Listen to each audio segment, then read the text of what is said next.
Evet arkadaşlar merhaba. Enes Ayakkabıcılık sponsorluğunda devam eden futbol turnuvamızın eleme grupları ilk bölümleri geçti. 3. turdayız ve geldik Emrah Çanta Çırçır Spor maçına. Yanımızda Onur Özdemir var. Onur hoş geldin tekrar.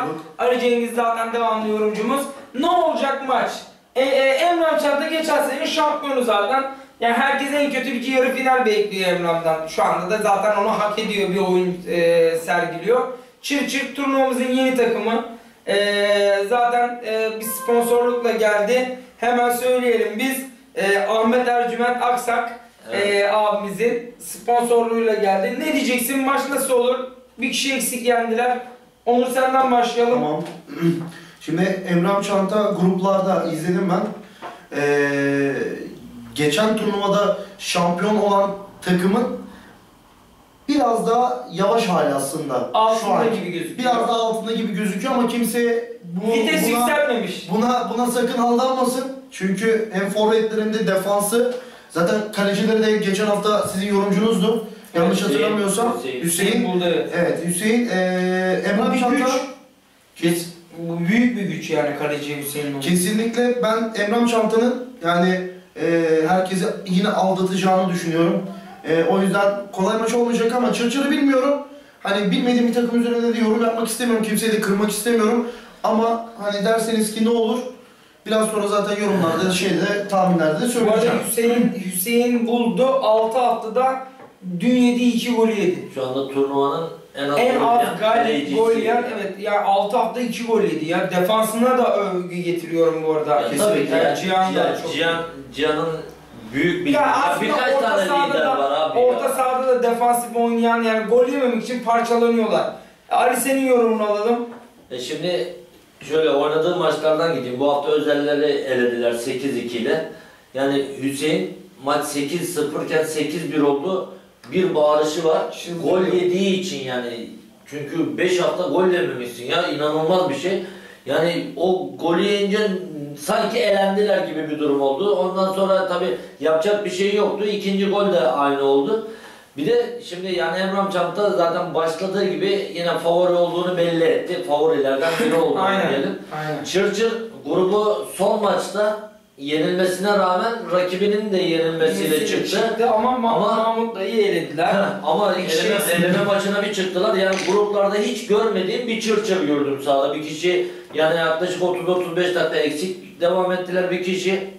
Ve Mahmut'la da zor bir takım, yani mücadelesi üst düzey olan bir takımı elediler.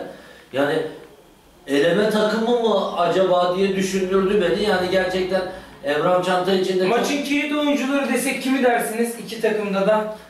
Ben Hüseyin'i derim. Hüseyin buldu kesinlikle. Ya şimdi Çırçır'ın ön hattını bilmiyorum nasıllar. Ayaklarına hakimler mi veya işte mücadeleciler mi bilmiyorum ama Hüseyin'in büyük etkisi olacak. Bir de bir şey daha ekleyeceğim ben.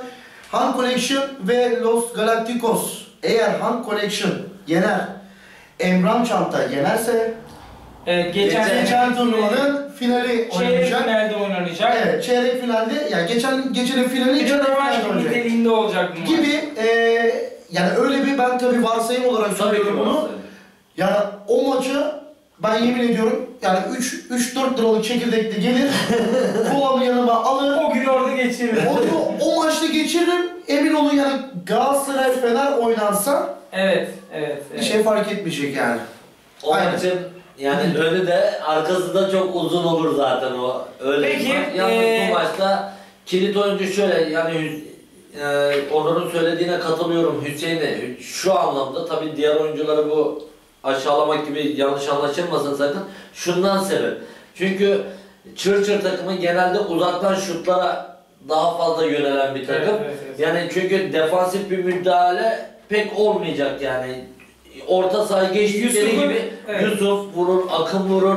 Yani sürpriz olarak geriden çıkan Adem vurur. Yani çok şuta yönelik bir takım.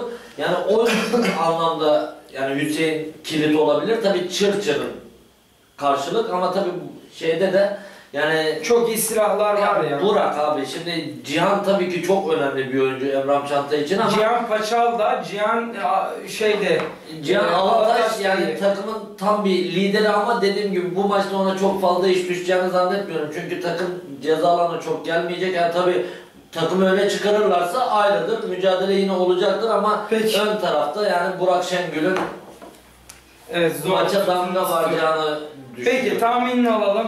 Benimki Emrah Çanta abi. Emrah'ım sen ne diyorsun? Ben de Emrah Çanta diyorum.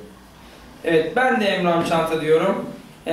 Çünkü yani geçen sene de şampiyonu bir tık daha, hatta ben Evet. %60'ı Ya favori olmayı hak ediyor yani şu anda. Evet. Kesinlikle. Peki arkadaşlar teşekkür ediyoruz. Emrah Çanta bir adım öne çıktı hepimiz tarafından. Üçümüzün de hemfikir kaldı tek maç. Evet şu an.